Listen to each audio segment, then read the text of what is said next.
L-Speaker tal-Kamra tar-Rappreżentanti Angelo Farrugia jemmen li rapporti li jippreżentaw l-Ombudsman u l-Awditur Ġenerali għandhom jiġu diskussi fil-Parlament. U għal dan meta kien mistieden fuq programm fuq l-Istazzjon Nazzjonali. Jiena nemmen li għandu jkun hemm dibattitu, ġifieri ħankunu ċari. Dak li qed jagħmel l-Ombudsman, meta jibbagħad jirrapporta lili, għaliex it-tnejn jirrapportaw lili, kemm l-Awditur. Ovvjament jiena id-dover tiegħi x'inhu li npoġġihom fuq meta l-Kamra. U npoġġihom mill-ewwel paper slate. Issa, xi jsir minn hemm. U kompla jgħid li l-Oppożizzjoni u l-backbenchers tal-Gvern għandhom mhux biss id-dritt imma l-obbligu li jitolbu diskussjoni dwar dawn ir-rapporti.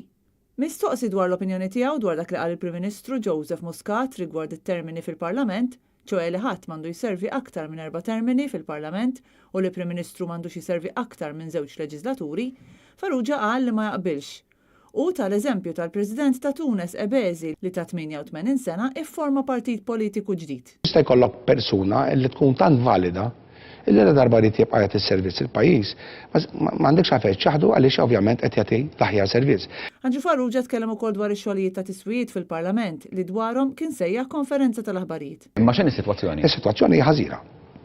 Fis-sens li Ma sar xejn minn Diċembru l-ewwel. Li saret laqa bejn il-Malta Investment li l-landlord biex u l-JHRC li kien responsabbli mill-proġett fejn qed ngħidulhom ċaru tont. Jiena l-inkwilin. L-Speaker temm jgħid li jistenna li sa' Ottubru li ġej ikunu saru x-xogħlijiet biex jirrimedjaw darba dejjem din is-sitwazzjoni. Jiskrutinjaw, pereżempju, fuq dokument.